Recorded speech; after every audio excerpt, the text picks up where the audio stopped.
Hello? Yes, fantastic. Okay, everybody. Well, thank you so much for joining us for our webinar today, which is an introduction to inquiry-based science education and responsible research and innovation. We're going to get started right now, and hopefully we'll have a few more participants join us as we move on. So introduce ourselves, first of all. My name is Lauren Bohatka. I'm a project officer at the UNESCO Regional Bureau for Science and Culture in Europe, based in Venice, Italy. I will be introducing and concluding the webinar for today. And I am joined by my fellow presenters. We have Mr. Leo Seaman, who is a Senior Research Fellow of Educational Technology at the University of Tartu, Estonia, and one of the authors of the model on which this project is based. We also have Mr. Milis Bricker, who is also from the University of Tartu, Estonia, and is a specialist in the Ark of Inquiry project. Milis will take us through the online inquiry activity we have for you today, and also the Ark of Inquiry portal. And lastly, we are also joined online today by Ms. Samir Ciel, who many of you have been in contact with, and who has been interning here at UNESCO with the Ark of Inquiry project, and without whom the technical side of this webinar would not have been possible. So she will be supporting us in this webinar from the University of Jyväskylä, Finland, where she's currently completing her Master's of Arts in Education. So on behalf of all of us, thank you very much for participating, and let's get started. A few little points about the webinar etiquette if you haven't participated in a webinar before. We do kindly ask that everyone keeps their microphones muted for the duration of the webinar so we can hear all of the presenters very clearly. If you have any questions, you can write them in the chat window below, and we will discuss them at the end of each segment where we have saved some time specifically for this point. But that being said, this webinar is designed to be interactive, so during this question and answer time, you can ask for voice privileges by raising your hand. A little screenshot on the presentation here shows the options available under the little smiley face. If you look to the very bottom right-hand corner of your screen, you should see a little face. And if you hover over it or click on that, it'll show you the same options that you see in the presentation, the PowerPoint presentation. In addition, we will have a series of polls to help with the interaction and feed us some information to help better tailor our presentation today. So to get the hang of the polling feature, we're going to have one right now. So my colleague Samira will switch us over to the polling feature of this Click meeting.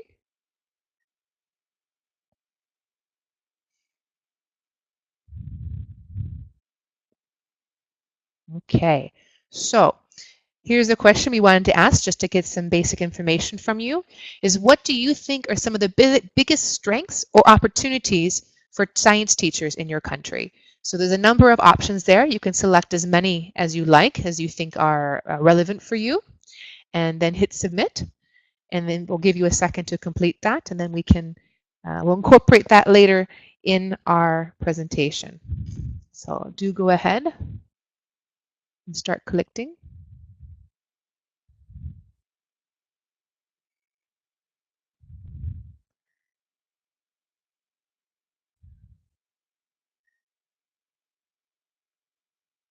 Is everyone able to complete the survey?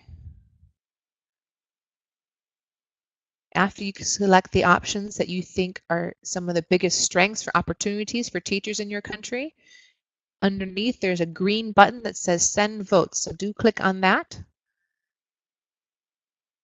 Okay, some people starting to complete this. Fantastic.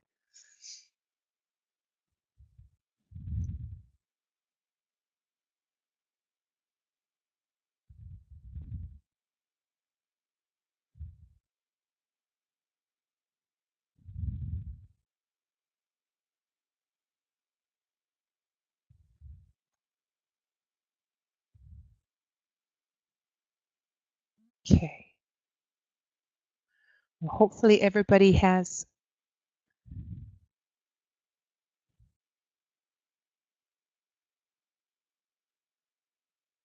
Okay.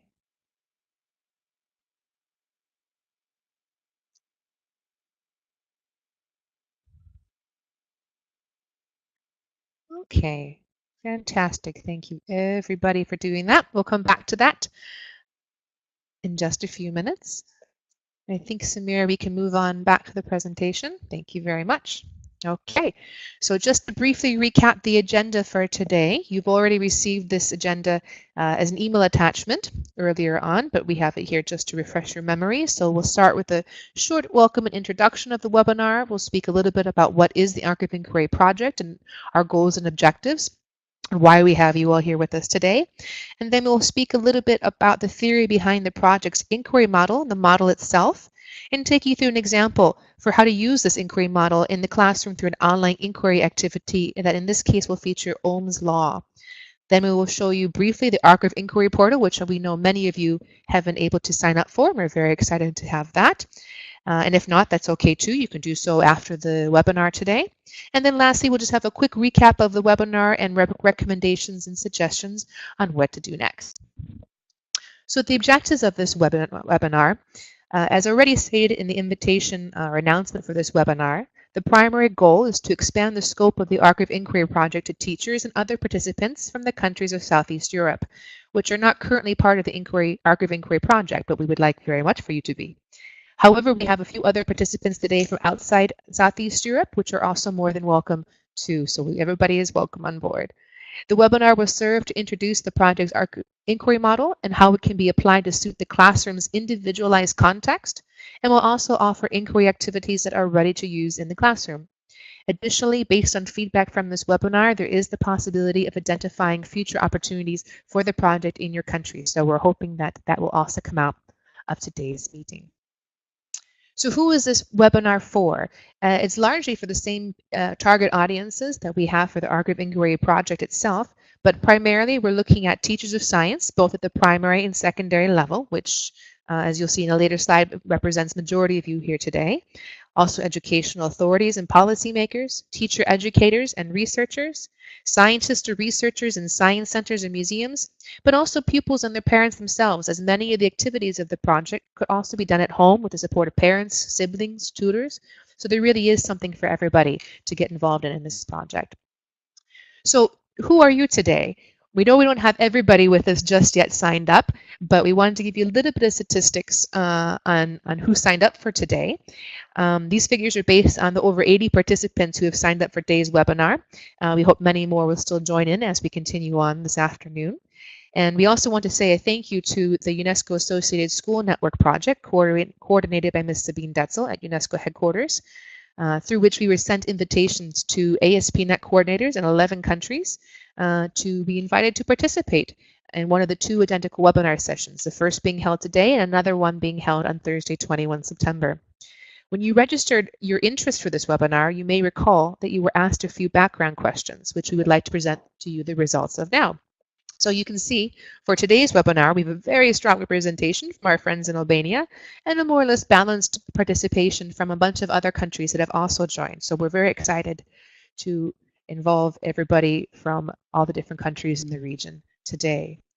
Also looking at who you are, we have also taken a look at how you identify yourself. The large majority of you have identified as teachers, which is fantastic because that is the main target audience of this webinar. But we also have many other people participating or that you have identified with as other roles at the same time, such as researchers, principals, administrators, policymakers, etc. So again, we welcome everybody on board our webinar today and this project. We also asked you how familiar you felt you were with the two concepts of inquiry-based science education, IBSE, and responsible research and innovation, RRI, which we will be speaking about today. As you can see from both concepts, only about 20% of you really feel familiar with either one or both of the concepts. With the rest of you, maybe you have heard about these ideas, but you haven't yet had a chance to see it demonstrated or tried it out on your own, or maybe this is the first time you're learning about it altogether. And that's fine too. That's why we're doing this webinar, and we very much hope that afterward your familiarity will have increased. So, with that in mind, we want to take a look at the results from our poll from just a few minutes ago on the strengths and opportunities for teachers. So Samira, if you could bring up the results of that, please. Okay. Okay. All right, so we have quite a balance actually looks through here. You were allowed to select multiple answers here. We apologize, I see only about 68, 2/3 of you were able to finish completing the questionnaire, but that's okay too. It's not a binding questionnaire. So we see the most important thing that you feel that is really working well is the collaboration between teachers and teacher networks, and that's fantastic because we very much would like to have you use those networks and to share the information that you're learning today with the other teachers, and use the networks to also share activities, because something that was very unique about this project is we also serves as an opportunity for you as teachers to share activities that you've been working on that fits the Ark of Inquiry profile, and you can then share it with other teachers globally, pretty much. Even though it's a European project, it has applications very much so outside of Europe, and we hope that through different teacher networks and teacher-to-teacher communication, we know that can be very strong in some places, that works well.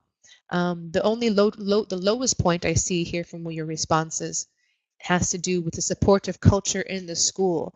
So that is something we would love to hear more about from you as well at a later point, whether through this presentation or at a later point as well, because maybe that's something we can try to help find ways to help create a supportive culture in your school for teachers, whether we're talking about the professional development of teachers, or if we're talking about support for different ideas. Sometimes we know that there are a lot of limitations to what how flexible teachers are allowed to be and how they teach and what they teach in the classroom. So we would love to hear more about that point as well.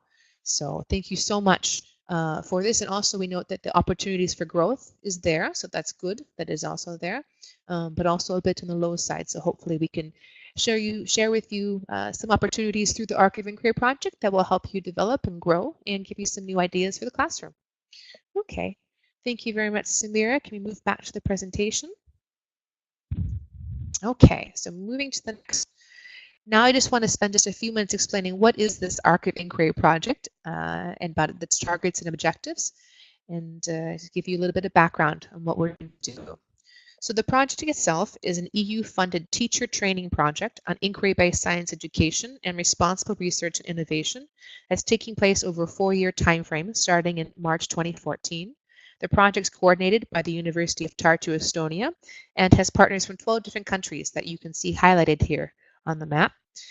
Through our various activities and efforts, by the end of the project in next February 2018, we aim to engage over 1,100 teachers, and through them 23,000 pupils ages 7 to 18. We're also engaging science and teacher education students, the pre-service teachers, and researchers and scientists staff from various research institutions and science centers and museums. A little background on where our project came from. Nearly a decade ago, the European Commission did a study on science education in Europe, which noted that there was a problem of low interest by young people in studying math and science. One of the origins of this situation was found, among other causes, to be in the way science is taught.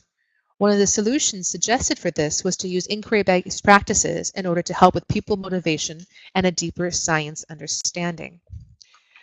So building on these findings, this project was developed with 2 overarching goals: to build a scientifically literate and responsible society through inquiry-based science education, and to raise youth awareness to responsible research and innovation. Together, these goals work together to create what we are calling a new science classroom, where there is a stimulated interest in STEM subjects, increased participation in and out of science classes, students' critical reasoning skills are engaged, and there is an increased participation in and out of the science class and classrooms. And lastly, one that provides a higher order and more authentic learning opportunities and structure to lessons. So what does the ARC do?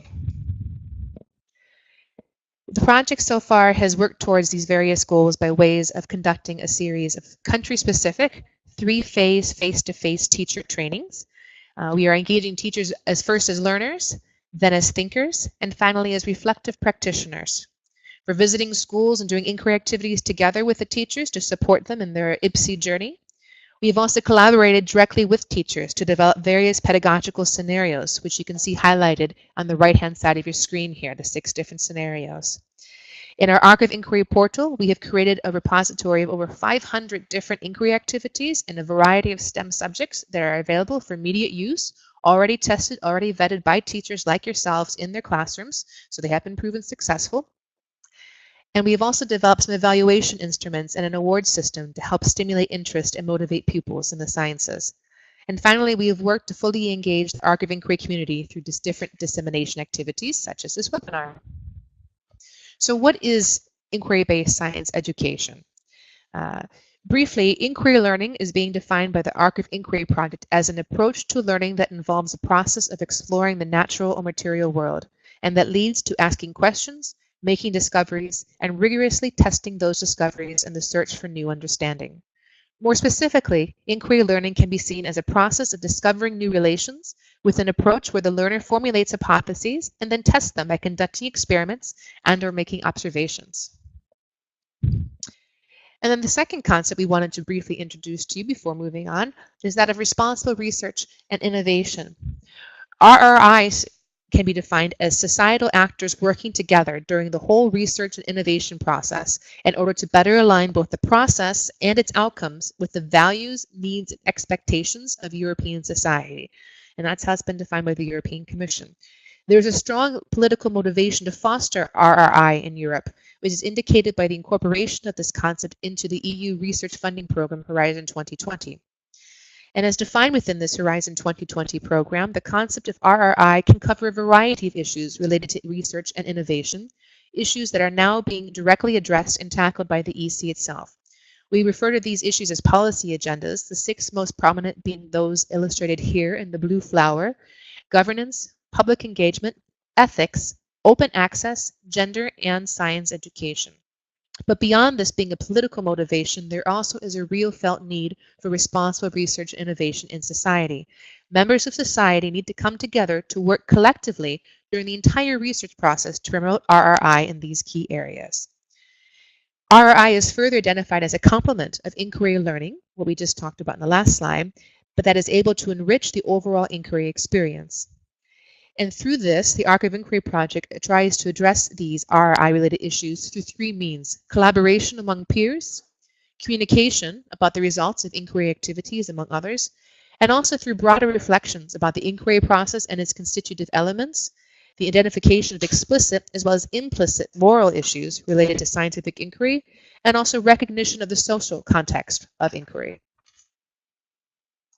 So with all that kind of giving a broad overview of what the Ark of Inquiry project is trying to accomplish and what we're doing, I am very pleased to now turn the presentation over to our colleague and friend, Mr. Leo Seaman from the University of Tartu. He will lead us through the inquiry model used by the Ark of Inquiry project and also explain some of the finer points of how it can be used in the classroom. So Leo, I hand the microphone over to you. Okay, so hello everyone. And first of all, I want to check, can you all hear me? If you can hear me okay, just type in the chat. I want to test the audio for you.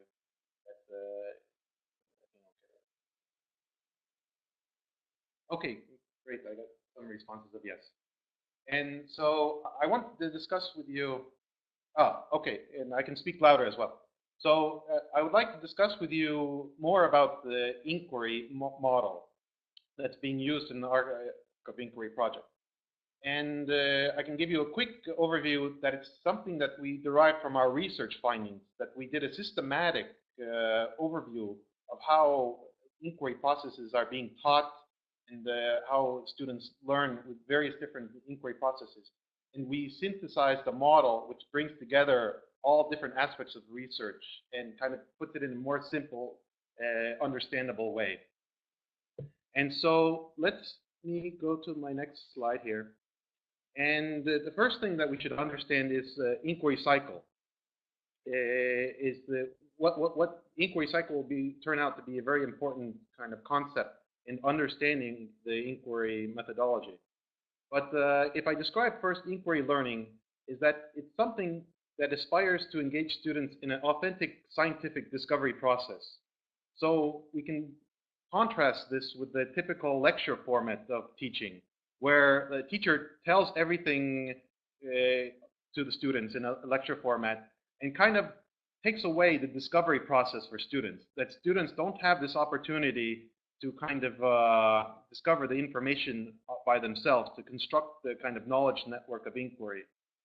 And so the inquiry learning kind of wants or aspires that students learn the practices of how scientists actually understand and how they learn to understand natural phenomena. And so from a pedagogical perspective, the complex scientific process can be divided into smaller, logically connected units that guide students and draw attention to important features of scientific thinking. So now, this is where the inquiry cycle is going to become important. That you can divide teaching inquiry, an inquiry lesson, into smaller parts. And these smaller parts can be connected to one another in terms of a cycle. And so let's look forward in the next slide here that the smaller, well, let me just mention that these smaller parts in terms of understanding inquiry, we call inquiry phases. And their set of connections is what forms an inquiry cycle. And soon we'll get to a picture, but let me just give you some more background information about the inquiry cycle. Is that it's important to also mention that, okay, you can say it's like the scientific method, that you do this, this, this, this, and this is how scientists kind of do science. But it's important that as teachers, we also explain that science is rarely ever such a uniform linear process, that the real life science can be very kind of chaotic, and that these sets of phases can be present or not be present. But as a first kind of introduction for students to learn the scientific method, the inquiry processes, is that it's very useful from an educational point of view to have this inquiry framework. And what all this model is derived from a publication by Margus Pedaste, who's kind of the coordinator here at the University of Tartu of the Ark of Inquiry project. And he wrote, well, I'm also a co-author with another colleague, Mario Matt, and the other colleagues across Europe, that we wrote a review paper about inquiry processes in 2015 and how they can be connected to form a complete inquiry cycle. So how different researchers have described the inquiry processes. We kind of synthesized all these different descriptions found in the research, and we simplified it into a kind of more complete inquiry cycle. And I think the best way to actually show you is with a picture. And so in this slide, let's take a little bit of a look here that what is the result of the inquiry model that we were able to synthesize? Is that there are kind of 5 main blocks here. The 5 blocks, or the 5 general inquiry phases that we see in this picture, are called orientation, up here in the top. Then the next one here is conceptualization, and you can see that there's kind of these sub-inquiry phases also, questioning and hypothesis generation. I'll speak about this in just a minute, about what these sub-phases means. But let's first look at the whole, the 5 inquiry phase cycle as a whole. So the next is investigation block. Within that block, there are 3 sub-phases. Then there's conclusion, inquiry phase. And finally is better because, or the final phase is discussion. And within the discussion phase is 2 sub-phases called communication and reflection. And when we take together this whole picture of these 5 general phases and within their sub-phases, this is the inquiry model that we're using in the Ark of Inquiry project. And so let's look at the definitions of each of these phases, because this is important to understand. Okay, now what does it mean when students start doing an inquiry activity or a teacher starts teaching an inquiry lesson, how to go through these sub-phases? So the first phase is called orientation. And the purpose of this phase is to actually stimulate curiosity about a topic and address a learning challenge through a problem statement. So orientation here is kind of how the topic begins. When a student is kind of introduced to a topic, the teacher kind of tries to get them curious about this topic, But what's important is the output or the end result of orientation should be a problem statement. That there's a question that is unresolved. And now let's look at what the next inquiry phase is in this model. And this phase is called conceptualization. So in conceptualization phase, this is defined as the process of stating theory-based questions and or hypotheses. So if you remember from the picture that there were inside the general conceptualization phase these two subphases, questioning and hypothesis generation. And they're actually kind of different ways of approaching a topic. So if you have a problem and you don't really have enough background information, then it's good to go through a questioning phase, because the questioning phase allows you to gather the prior background knowledge that's necessary before kind of doing a hypothesis generation inquiry process. Because this other process called hypothesis generation is what kind of scientists actually do use in practice. Is that they kind of think of hypotheses for testing. But if students do not have the prior background knowledge for hypothesis generation, then it's better to go through a questioning phase. And now let's go on that this conceptualization inquiry phase is kind of introduces the concepts for understanding a problem. And the result can be a research question, like coming from the questioning phase, or it can be in a hypothesis if you follow the hypothesis generation phase. So if we go to this third general inquiry phase called investigation.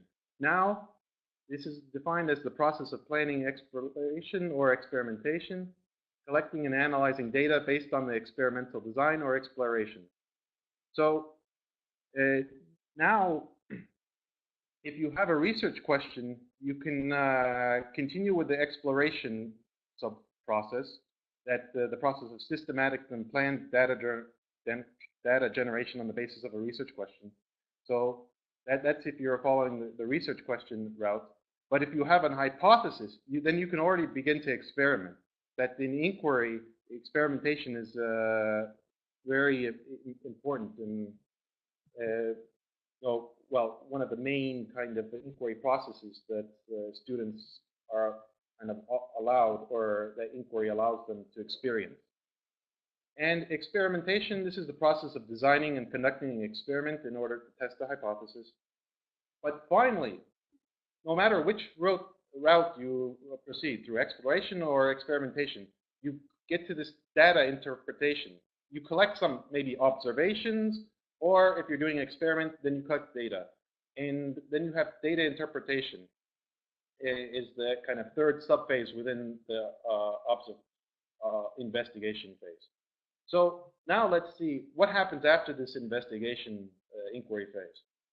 Well, we move on to conclusion. And actually, conclusion is where you have to kind of make inferences based on the data, either observed or experimental data that you collected for hypothesis testing.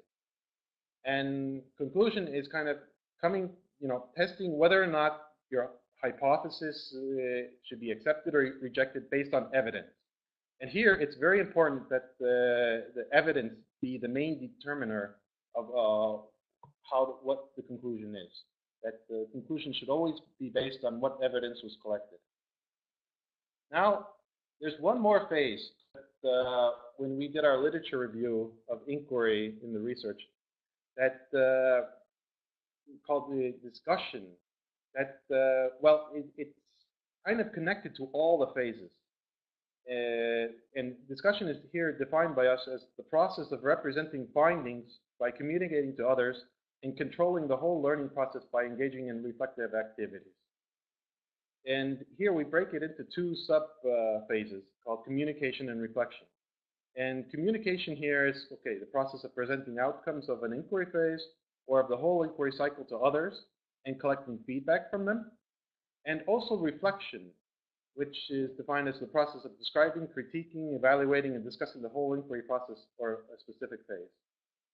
And we can think of a reflection as a metacognitive process where students are kind of thinking about their inquiry processes. And before I go to the end here, let's quickly come back and look at the picture, because from pictures it's always better to recap and understand how things are working.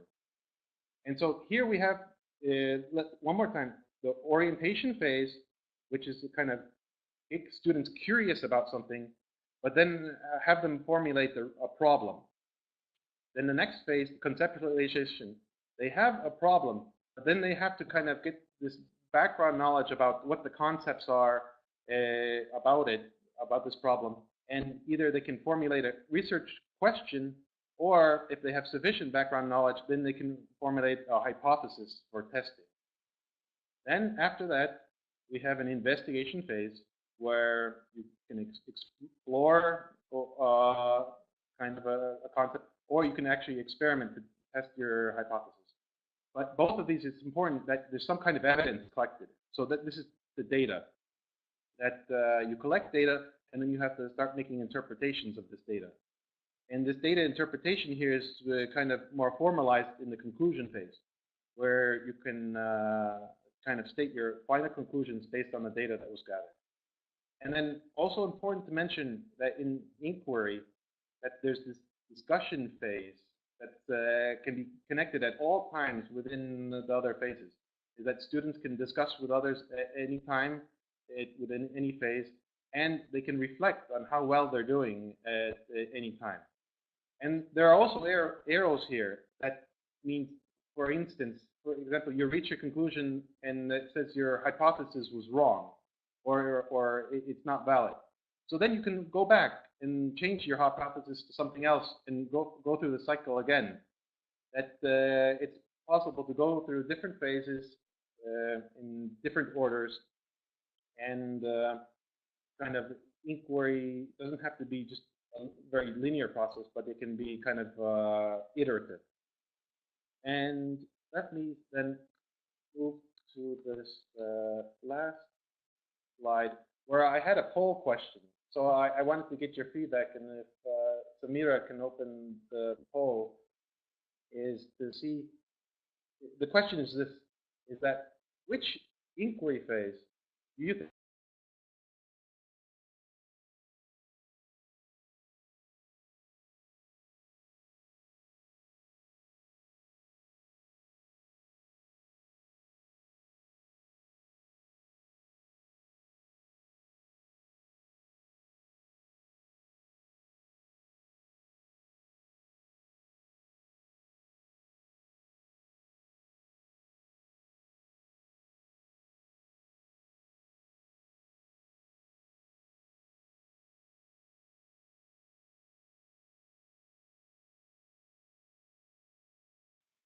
Okay, I hope I'm back.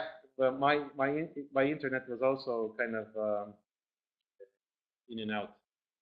But you have time to answer this poll question, and if everyone is finished with their choosing which inquiry phase do you think is the most challenging for students, then maybe you can look at the results.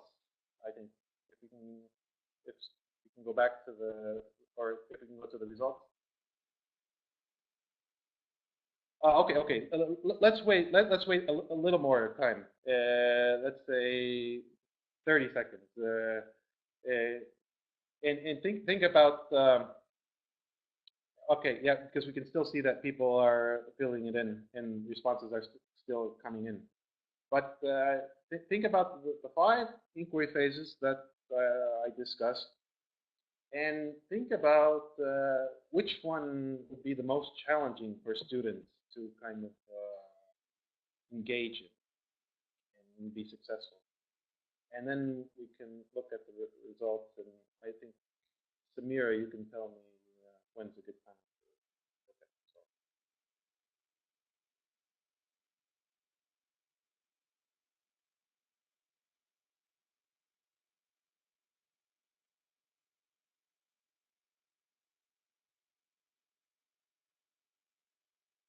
Okay, I think now is good time, and let's see what our participants responded today with this poll question. Okay, and let me scroll down here. Aha, and so it looks like the investigation phase is here chosen by 33% of you as being the most challenging. But also the conceptualization phase is a close second with 29%. And so now, if we still have time, we would like to hear from you. That if someone could please explain to me, why did you choose one of these phases as being the most challenging? And maybe we can start from someone who chose investigation as the most challenging. That if one of our attendees could please, who chose investigation, explain why the investigation inquiry phase could possibly be the most challenging for students. And so maybe Samira knows how to choose, or how do we? Okay, use the smiling face in the bottom right-hand corner to raise your hand to be able to speak. So Lauren's helping you out about who wants to be the first one to discuss here. And do we have any volunteers? Or should I start choosing people at random?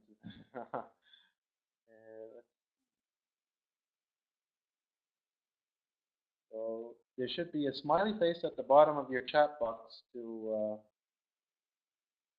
look who has. Okay, let me look myself. But my colleagues see people. You can also choose them. Look.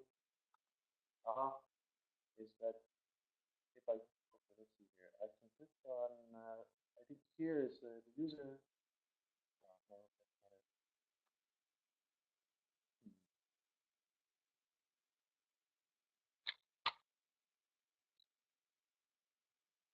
Okay, okay. So let me try.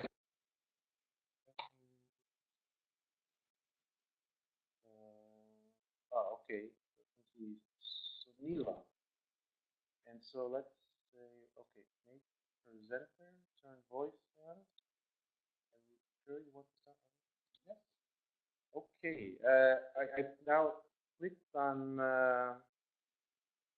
Sonila Trini _1. Can you hear us, Sonila?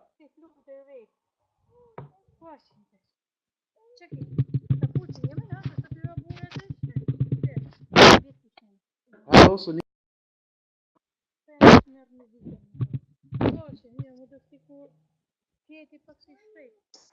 Yeah. Okay, Sunila, we hear some background noise, but are you ready to tell us why you chose the inquiry phase as the most challenging for students?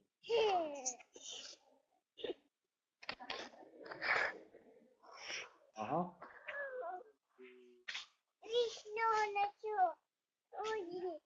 Okay, maybe I should. Okay, let me switch to another one of our.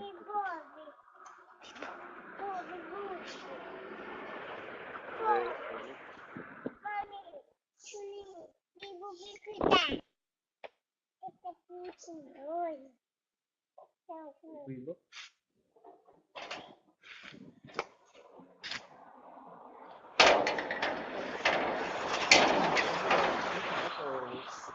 Find a participant who wants to speak kind of quicker than us. Then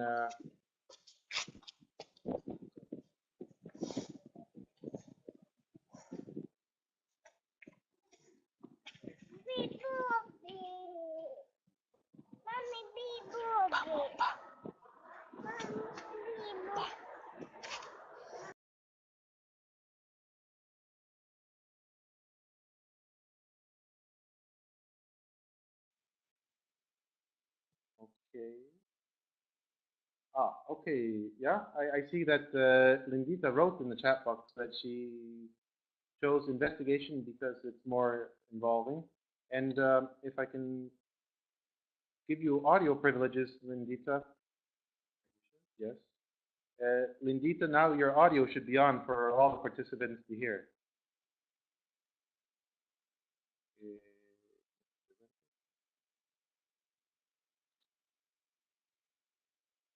Maybe you can check if you have I've given you privileges. Lindita, do you hear us? Hello, can you hear me? Yes, I hear you very well. I'm going to mute my button and let you speak for a little bit about why you chose your inquiry, that inquiry phase is the most difficult. Thank you. Oh, I think that the investigation is more involving for students, so they can do everything by searching or collaborating and involve themselves in what they are doing. So this is more challenging for them. Okay, thank you very much, Lindita, for your perspective. And now maybe just to have one more perspective is maybe someone who chose the conceptualization phase.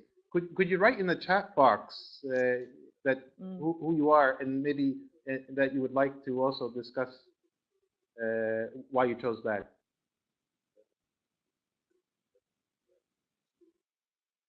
If there's anyone who has chosen the conceptualization phase as the most challenging, then please write in the chat box and then I'll let you speak just a little bit, a sentence or two.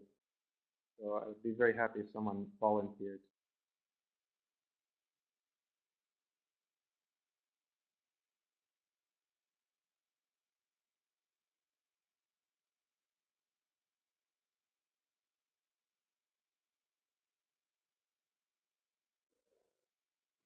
Well, in that case, I see, what about Milena here?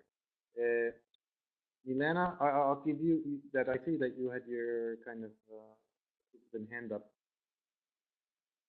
Ah, okay, wait. Linda actually wrote about here. Okay, let me find Linda. Okay, Linda, I'm going to give you audio privileges if you could accept, and then I'll let you also kind of expand on your comment.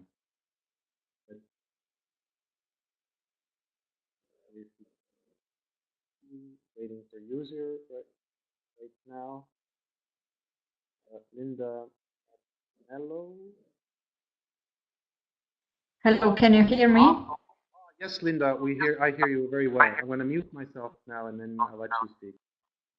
Okay, actually, as I wrote, I think conceptualization, especially for pupils like in the first years of the secondary school, is the most difficult phase because they really have to shift from the tangible world, from what they can see, to an abstraction. And for young pupils, this is not an easy step to perform. And that's why I chose this phase as the most challenging for them.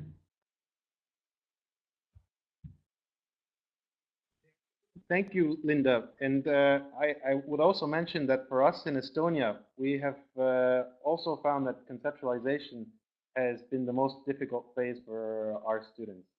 That so it's a challenging phase. But investigation also presents its own challenges. And I guess now I want to thank everybody who responded to this poll. And if we go back to the presentation, I want to continue with introducing the next presenter that we have here, Meelis Bricker from the University of Tartu, and he will be speaking about the inquiry activity. Okay, hello from my side as well. And I would like to speak to you today about different inquiry activities and how we have collected many very, very different activities from all over Europe into this little project here. So just to have a very good range of different activities for teachers and pupils to use in the classrooms and also at home, not only the classrooms. But let's see the first slide here. This little picture represents the way we sort of approach this project, how we started collecting different activities. As you can see, a project logo is surrounded by many different colorful dots. These all represent different projects who have dealt with inquiry learning before. So there have been many projects, but the problem with these sort of projects is that they are either in a very small region, the scope is very little, or some project period ends, but we try to fix that in a way. We try to collect many different activities from previous projects as well as ongoing projects which are happening right now.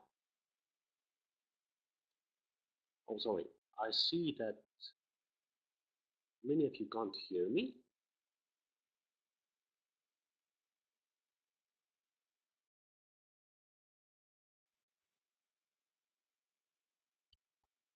Okay.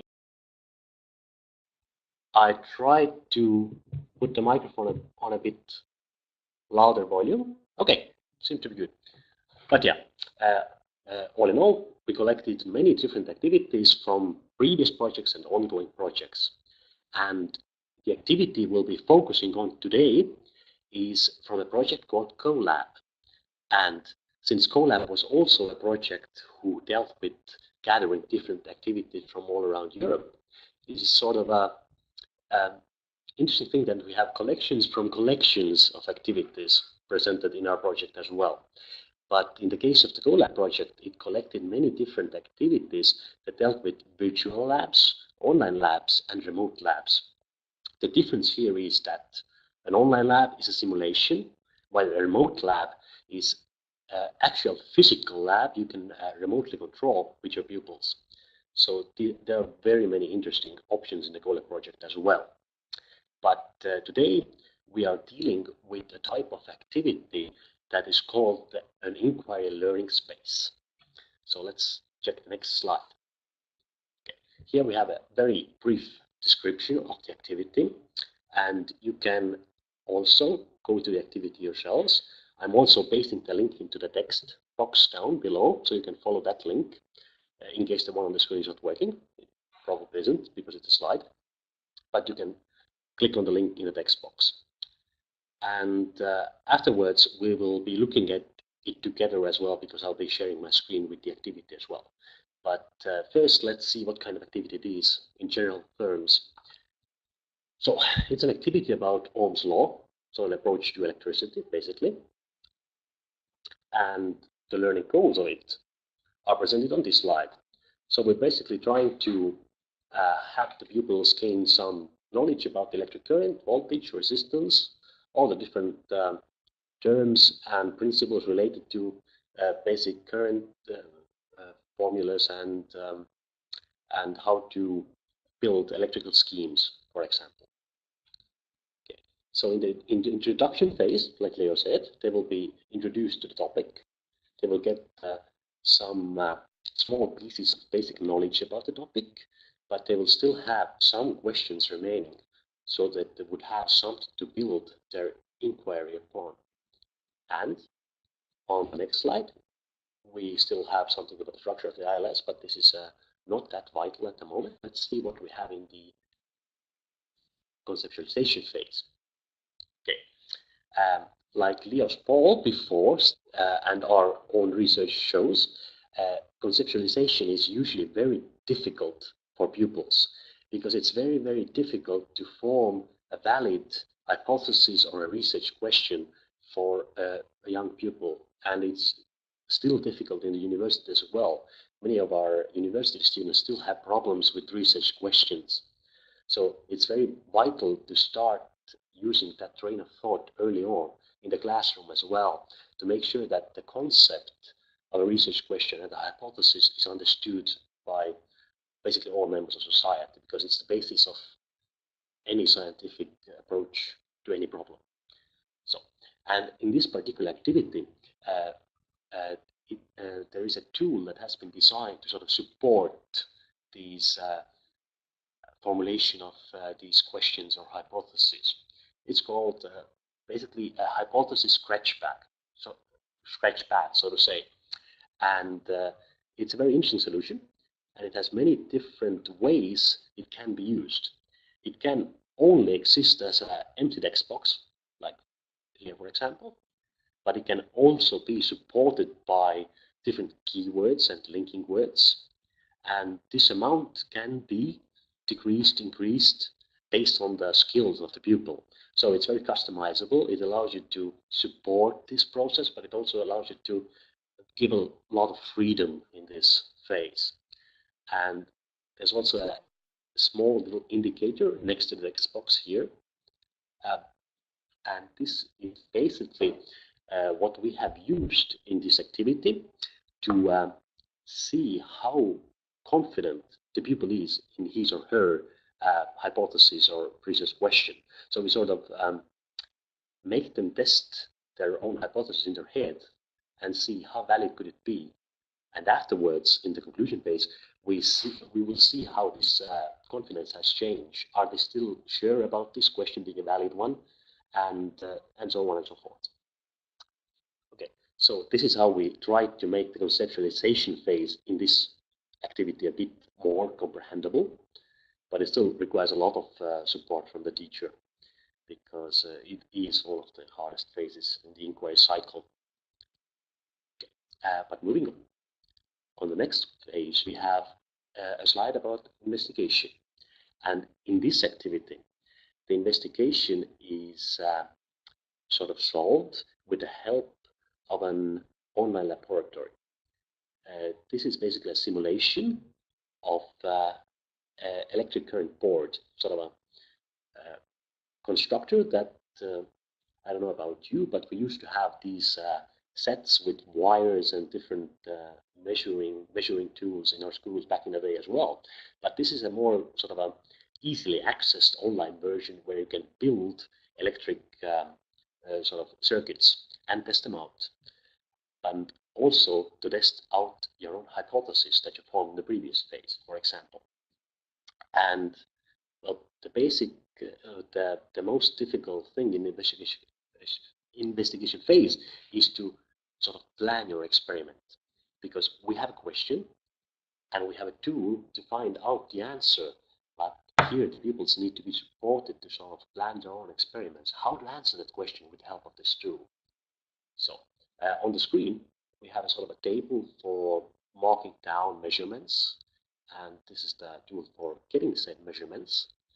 But the main bit here is still the support from the teacher of how to plan your investigation and how to get to the point where pupils are self-guided learners, to the point where they can plan their own experiments and even start investigating new questions and new hypotheses, sort of getting more and more advanced in this field. Okay, let's see what we have on the next slide. In the conclusion phase, this tool here, at the moment it's quite empty, but in the case of a filled-in activity, this would present to the pupil once more all the hypotheses that he or she sort of proposed in the beginning, before the investigation phase. And now they can see these hypotheses again, and they can decide whether they were sort of confirmed or not confirmed, if they need further research, and how confident they are in the fact that this question is even valid after the investigation phase. So this is the beginning of this analytical thought and sort of scientific philosophy, even sort of in a way. Okay, and let's see on the next page.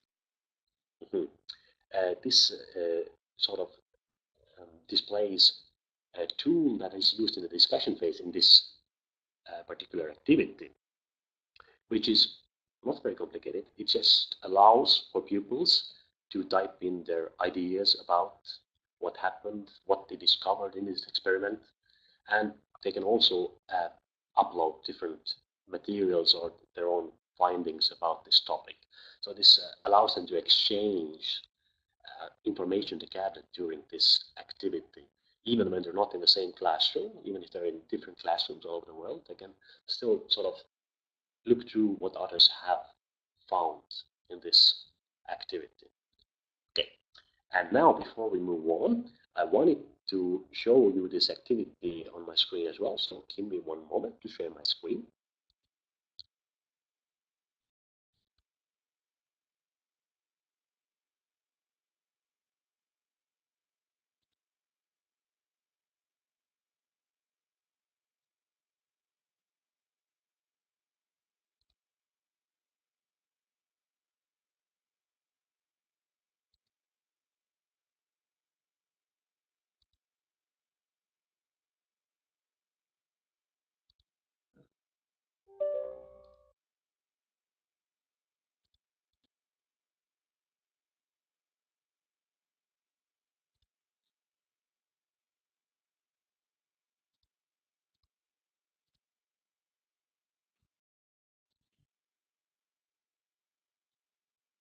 Okay, can everybody see my screen now? It should be presented on your, good, very good. Then let's look at this activity once more. See, this is the page you should have seen when you followed the link. And in this initial step, pupils just have to put in their nickname or their name, depending on what are the instructions from the teacher. For example, we use first names. And then we are presented with the activity that we call the Inquiry Learning Space. This is sort of a virtual place where all the inquiry phases and sometimes even sub phases are presented in a sort of a linear fashion. So you can always forward the phases, but you can also go back and sort of see what you did there. And some of these interact with each other. Like I said, for example, the conceptualization phase has a tool. At the moment it's loading, but this tool sort of communicates with the tools in the conclusion phase. So you can sort of try some things out here and then see what you did later on as well.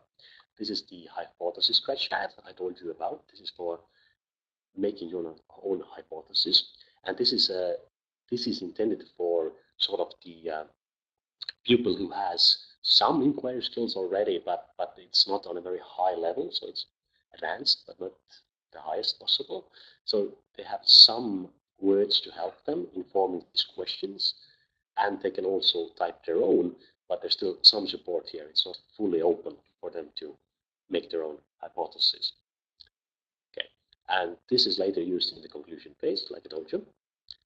So let's try it out.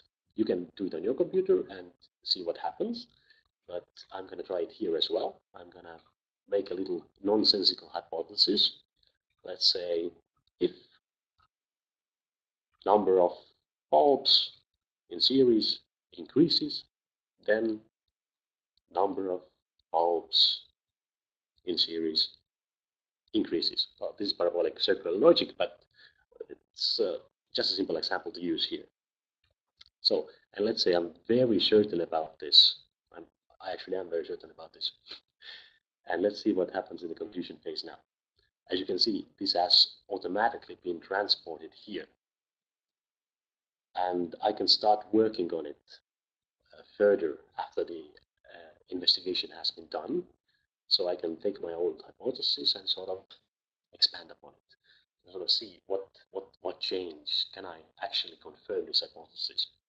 I can explain if my ideas about this hypothesis changed, and I can sort of see how my confidence has changed about it. Okay, and well, different tools and different phases, different processes as well, but for me, this is the most interesting, and as a teacher, it's also the most important for me because like we had teacher previously saying that conceptualization is a very difficult thing, and also leading yourself in the investigation phase, having your own experiments planned by students as well.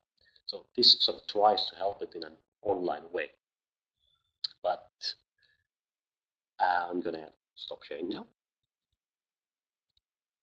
But it's important that not only online activities are inquiry activities. There are many very good inquiry activities that can be only done in the classroom with different tools and materials available there. So in essence, we need to have a much wider spectrum of activities. And this is where the Ark of Inquiry platform comes in.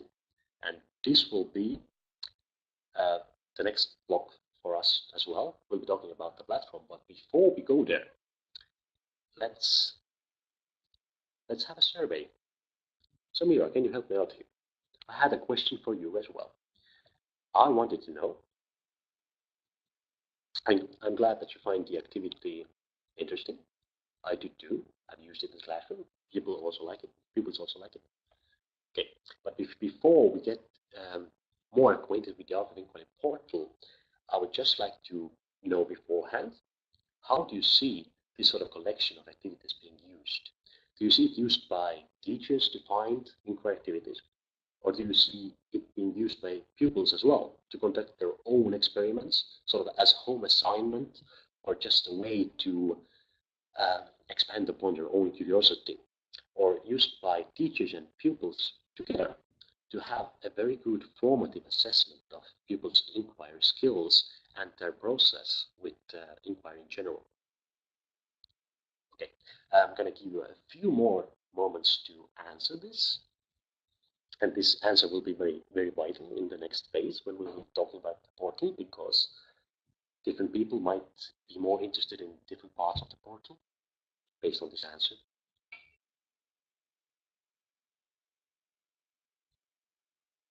Okay, a few more seconds.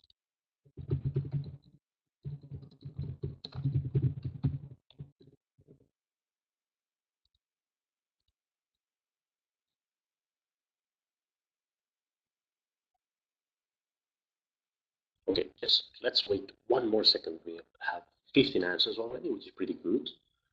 But 10, 9, 8, 7, 6, 5, 4, 3, 2, 1, and Samira, let's see the results. Okay, basically, what seems to be most interesting is the fact that it can be used to sort of see the process and the progress of the pupils, how they see inquiry and how we can support their inquiry skills. In that case, people who chose the last option, please pay very careful attention to the teacher's toolbox section of the next block we have in this webinar. So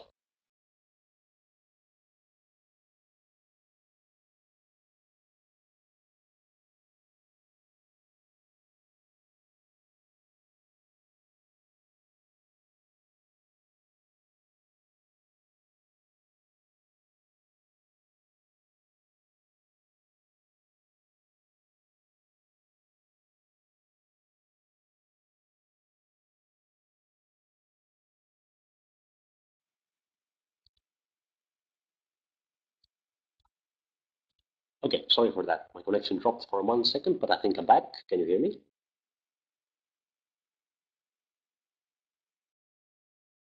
Excellent. Okay, so let's move on with the presentation, and let's move on to the block about the Ark of Inquiry portal. So let me find it here. Okay. See, the Ark of Inquiry project has many different trainings and activities, but one of the most sort of material and practical product of the project is this collection of different activities from different projects and from different science centers and museums, and also many different activities that focus on responsible research and innovation, in addition to inquiry-based science learning, because it's a very important new direction to sort of expand this inquiry learning as well. So we have focused on that in collecting these activities as well. But let's see what the portal is all about. You can go to the website, arkportal.eu. I'm going to put it in the chat box as well. And you can check it out for yourself, but we can do it together as well. So I have some slides in the beginning, and then we can check it out together on my screen as well. So basically, the website is divided into 4 different sections. The first one is the Teacher's Toolbox. That's the section I told you to be very attentive about, because it's very interesting if you want to sort of follow through the whole evaluation and support process of inquiry skills. But we also have a section for inquiry activities. This houses the collection of these activities. But we also have the community section, which allows for teachers to build different groups for different groups of pupils, and to sort of assign them or recommend them different activities that might be beneficial for exactly those pupils. Sort of have a very individual approach as well as a group approach. So it helps us to sort of form these small communities based on different topics inside inquiry learning or responsible research and innovation. And the 4th section, absolutely, we have activities for biologists. Actually, this is one of the most popular domains in the platform. So biology is very well represented. We'll check out what activities are represented later on as well. But the 4th section is the Inquiry Passport, which is just a profile page. It also provides some information about your progress as well, but not in a thorough way. Teacher still needs to sort of see for him or herself how the pupils are advancing, but this allows to sort of see what the pupils have been doing, at least what activities they have started on their own as well, and what sort of evidence about activities they have submitted, and other sort of actions in the platform as well. Have they given peer feedback, for example? Okay. But let's look at them a bit more closely. First up, we have the Teacher's Toolbox. And this toolbox presents us with many different tools, like like the name says, it's a toolbox. But the most important tool here is actually a collection of pedagogical scenarios. So we have a set of different materials for customizing existing activities to fit the needs that the current classroom might actually have. Sort of to take a general pre-made activity and make it your own. And this is sort of a book of guidelines for how to do it in different cases. Like, for example, it has a chapter about eliminating language barriers and sort of making it more usable in your own language, even if it's in a foreign language, and a section about how to make, for example, activities more accessible to girls and boys equally, for example, and so on and so forth. It has very many of these different aspects we can use to modify existing activities to our own needs. Also, we have a set of pedagogical instruments for assessing the inquiry proficiency or inquiry skill of pupils, and this sort of materializes in the platform as a set of well, it can be a set of documents, but it's also somewhat integrated into the platform as well. So these sort of measuring signs or these processes for formative evaluation of inquiry skills have been programmed into a platform as well, but they're also available as easily readable paper materials, or even things you can print out and do in the classroom together to get a view of how pupils are advancing. And of course, this is not a closed section. We're always open to many different tools that teachers themselves might have for evaluating inquiry skills, or for evaluating even how the concepts of responsible research and innovation have been integrated into what pupils have done as well, not only what we have done. And you can always contact us if you want to share your own tools or get more information about existing tools. Okay, so I hope you paid attention. This is very important. But let's move on for now. Next up, we have a section about the inquiry activities. We have, at the moment I wrote this presentation, it was 565 inquiry activities. We might have 1 or 2 more at this point already, but we'll see later. And we have many different options for searching through these activities, because it's a long list of activities. We need very easy and comfortable ways for finding the activities that we need. So we can search by basically any characteristic you can think of. You can just see what are the most common topics. You can just use the age, or you can just see what domain the activity is about, or what is the duration of the activity, for example, or what materials are needed. Okay, so let's try it out afterwards, but let's see about the next section as well, about the community. Like I said, teachers are able to create their own groups, and at the moment we have sort of around 90 groups that have been created in the platform and have been used in the classroom or during the teacher trainings, because some of these groups were created during the training process as well, since we had a set of trainings going on for a few years now. And we also encouraged peer feedback in this community section as well, because many different groups have open walls for just sort of sharing different ideas as well among other group members. Okay, and like I said, this is also the place where you can create your own sort of classrooms or interest groups by giving different suggestions to your groups.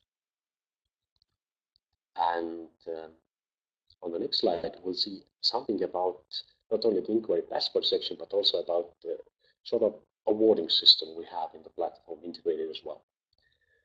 So since it's very, very difficult to follow everything that pupils might be doing in the platform by the teacher, the platform also collects some data about the pupils' progress and awards some small little awards for doing that as well.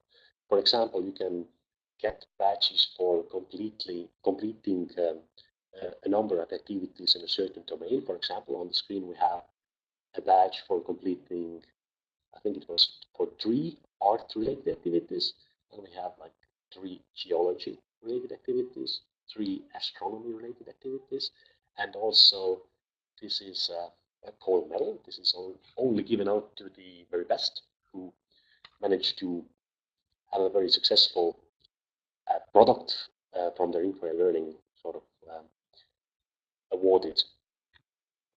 So we can have competitions and give out medals as well if we want to. Okay. The next slide says it's the ball, but it's not actually the ball. This is the place where you can poll us. You can have questions about the platform. But before we can hear your questions, I'm going to share my screen once more, and we're going to take a tour in the actual place as well, just for a brief moment.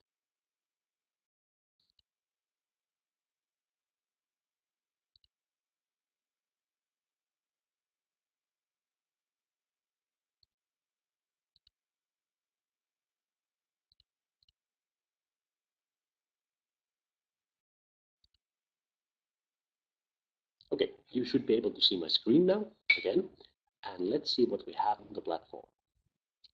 At the moment, the platform looks like this, the 4 sections like we discussed, but also a very important information box here on the header. So it sort of has collected all the most important information about the platform and different ways you can find help in using the platform into this little box. So it has all the local coordinators listed, and it has a tutorial you can download and read and sort of put your thumb to and sort of go through different steps. And you can also share your own questions and experiences with the platform to this feedback form that is presented here as well. But for you, you might have to log in with me as well if you want to. I'm going to do it now. It's actually quite easy, and I know that you all have your teacher accounts already, so I'm using my teacher account as well, because the pupils account is a bit different, but we're interested in the teacher's account. So let's see what's special about the teacher's account. For example, in the Teach Toolbox section, even though the pupils also see some forms and can access some instruments, for example, peer assessment instruments, what's special for teachers is the fact that they can share new tools in this last block here and send their own tools to national coordinators. In the inquiry activities section, the difference is not that big actually, but the teachers are able to sort of recommend activities to pupils, to groups. But I wanted to focus a bit on the search function. Like I said, you can search by different phrases, age ranges, and locations.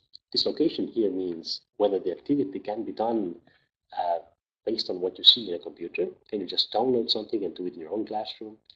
But the effect is that you don't have to go anywhere. It doesn't need a specific geographic location for it.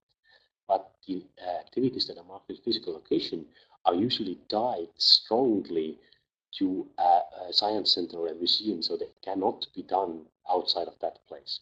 So it's good to sort of eliminate the ones you want or the ones you don't want here as well.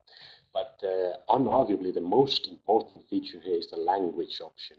So you can search for the language that interests you the most. Sadly, not all the languages are listed here, but very many of the European languages are. But you can also search under the other language, and maybe you can find something as well. So it's not lost. And if we get enough activities in a certain language, we can always add languages here as well. And uh, I also briefly mentioned the concept of inquiry proficiency and how these pedagogical instruments in the teacher's toolbox sort of guide us to use them and sort of see the inquiry proficiency of pupils. But this allows us to search activities based on this proficiency as well. Sort of, if we have an understanding how our pupils are able to do different activities, we can search for a very specific activity that helps them to develop very specific skills or soft skills. For example, let's say we have pupils that are very good in the orientation phase, they get the basic concept, but they lack skills in the conceptualization phase or investigation phase. We can make sure that these phases are easier for them and some other phases are a bit more challenging. So we can have a very fine-tuned search as well.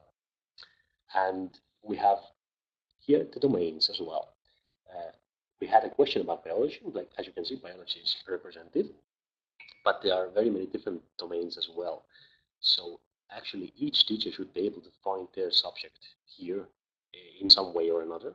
Sometimes the words are a bit different because they use sort of a merged version of different subjects to get the idea, but everything should be in there, even humanitarian sciences, not only natural sciences, but arts, and everything you can imagine. And some other filters as well, like learning time and this focus on this research, responsible research and innovation. So that's what we can use to find activities, but also we can use the DAC cloud, which is basically the collection of the most popular or the topics that are most well represented in the platform. At the moment, you can see the quantum physics keyword pops out here, but that's because we have used many activities from the quantum spin project that dealt with quantum physics. So, and since they had a decent set of activities, they are very well represented here. That means that we have a lot of activities about quantum physics, but we have many other different topics represented here as well. And as you can see, biology-related topics also pop out here quite often. Like we have plants here, seeds here, many different things to look through. Okay, but I think we can go to your questions now. So I'm gonna stop sharing the screen and let's see. Do you have any questions about the platform?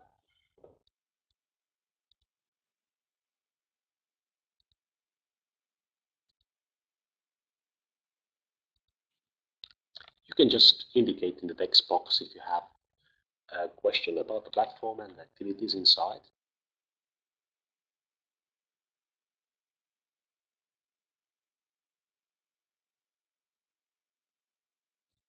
Well, aha.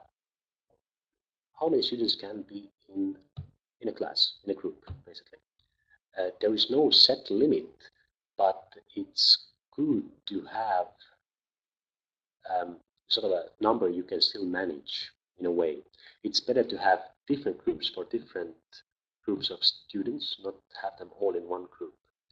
But let me see, you elaborate on the question a bit more. how many students can be registered for a class? Well, there's no actual limit. Every pupil can have their own account if they want to, or if they can have their own account. So there's no limit in that regard. And also pupils don't have to be registered at all, because in a way, teachers can just use the platform to find the activities and conduct these activities in the classroom. But yeah, we would also like the pupils' perspective as well, and it's a nice tool for sort of seeing the progress over a few years as well. But there are many different ways to use it. So, thank you, Lindita. Do we have some other questions?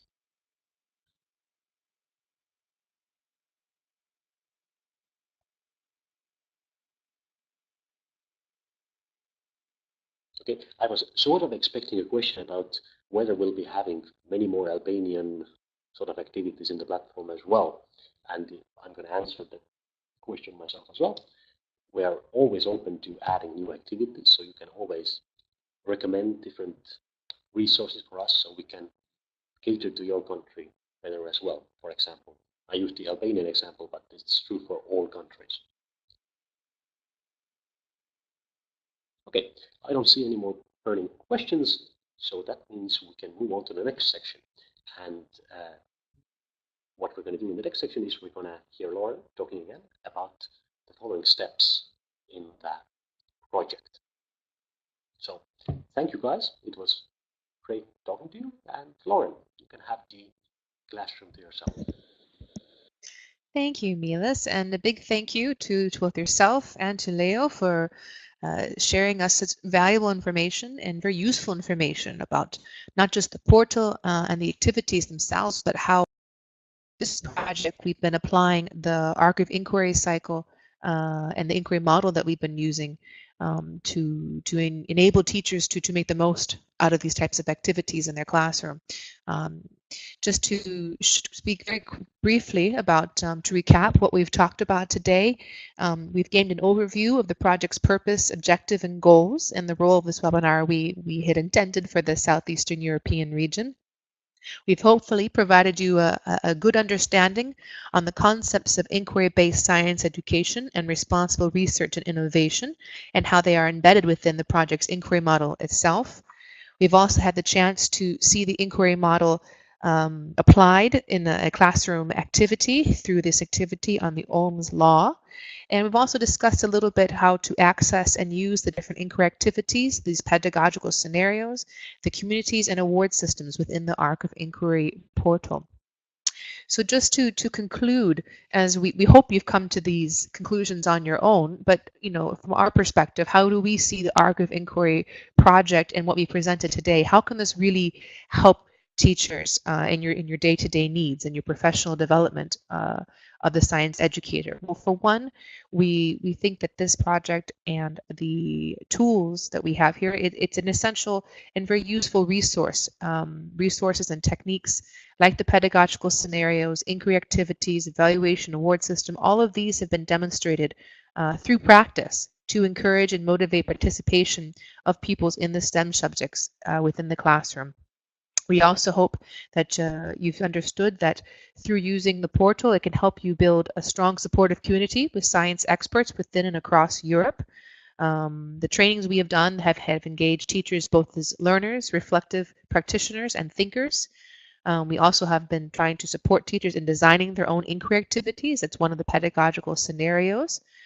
So we think that these are very useful for teachers, also just as individual takeaways from the project. And also just facilitating collaboration between the various actors. So not just teachers, but also different scientists and researchers that have been involved in the drafting of the activities and the creation of them. We also, lastly, see this as an opportunity for teachers to encourage people to choose to become responsible and contributing European citizens for future generations through this application of RRI. Not only does with the application of responsible research and innovation in the classroom, does it promote more responsible students, but it also helps a bit with a gender balance in the STEM fields from the grassroots. This we've seen just in the undertaking of activities in this project, that when you promote RRI through an inquiry model, it really does engage both boys and girls at the same level. So in many cases where you have activities where perhaps the girls are a little bit less motivated and less interested.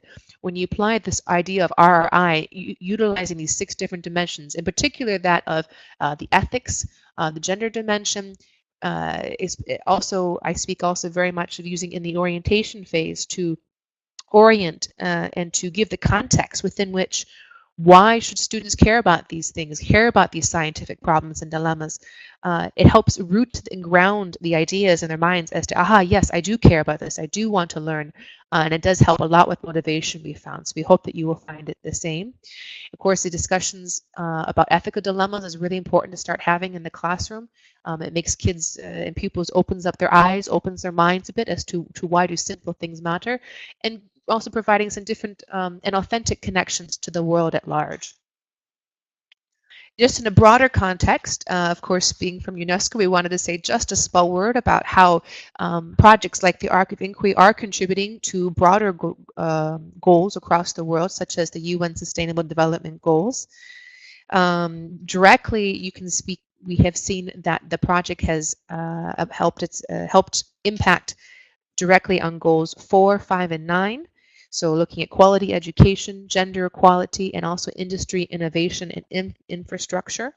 And also indirectly, we've seen through the activities themselves, they also are contributing towards teaching students and pupils you know, how to apply these different ideas in a very thoughtful way for help driving innovative technology that will help ensure clean water and sanitation, affordable and clean energy, sustainable cities and communities, climate action, and both life below water and life on land. So these are just in the individual activities have that indirect impact as well too. So a lot of the things that we're doing is having an impact on where we want to go globally in the future. So we are excited about that. So next steps, what can you do? What can we do? For those of you who haven't already, please do take a few minutes to log into the Ark of Inquiry portal. Milas had provided the website address as well in the chat box. If you haven't already, we will send it as well afterwards if you haven't done it already, haven't registered already. You can search for activities. You can add your own activities in any language into the portal. Just contact one of us as the national coordinator. For now, as I said, it is right now Milas and myself that's functioning as the national coordinator for the countries of Southeastern Europe, and we're more than happy to add other activities, other languages, and other STEM domains. So if you see something that's lacking and you have a really great activity of your own that you would like to add, please do contact us. We want to make this a functioning and collaborative activity. The pedagogical scenarios are really useful and they will help make your lesson plans more effective. Also, suggestions for improvement are more than welcome. And we do ask that after you complete an activity from the portal, help us out and fill in the reporting form, which is linked on the homepage of the inquiry portal. And give us your feedback. What was useful about it? What was not so useful? How many students participated? How many not? Because we're trying to keep track of how effective we are being and how we can be more effective in the future. From our side, we're going to continue to support the educators who use the project's resources and techniques in their classrooms, updating the portal with new activities as best we can in different languages and different domains. We're also going to continue to encourage participants through the project's dissemination activities like the project newsletters and also through future webinars if we can have some of those. And we offer assistance to you in the sense of disseminating your inquiry activities. So as I said, if you want to add something to the portal, you then will make it available to teachers across the globe. So we want to continue sharing all this good information, all the hard work that everyone has put in to making this information more accessible to their pupils. Since many of you have already signed up for today's webinar, you don't need to sign up for the next one. The next one will be a duplication of what we talked about today. But if you have any friends or colleagues or you think would be interested in learning more about this project, about inquiry-based science education, about RRI, how to use the portal and apply the inquiry model that we discussed today, the next one will be held on Thursday, 21st September, same time, 3 to 5 p.m. Central European Time. There's a link there for the sign up, and I will ask Samira to repost that if she can in the chat room as well. We will also send it out again in our thank you message. And just again, for more information, all this information will be available to you after the close of today's session. So we have the Ark of Inquiry website, the portal, and we also have our Facebook page. So do follow us on there. We are regularly updating it and also our Twitter account as well. You have also here all of our contact information. If you have a particular question you want to address towards Milas or Leo or myself or Samira, please do so. Also, we have our the contact information for our project coordinator, Marcus, who was with Leo, one of the authors of the study behind the project. So we have all of our information there for you to use. We also have included for your reference some of the references to some of the text that we have been referring to throughout the presentation. So it's all here in case you want to look something up on yourself. So please feel free to do that. And then just very lastly, thank you very much for all of you who participated. So we very much appreciate your attention and enthusiasm and participation in today's webinar. After it closes, which I'll do in just a few moments, you will be auto-directed to a thank you page. On this thank you page, there will be a link to a follow-up questionnaire, which takes just a few minutes. We do ask if you can please follow that link and give us your feedback on today's webinar. What did we do well? What could we improve upon? What would you like to see next? And as I said, you'll have access to all of the resources today for future reference, but if you have any specific questions, do feel free to contact us for more information.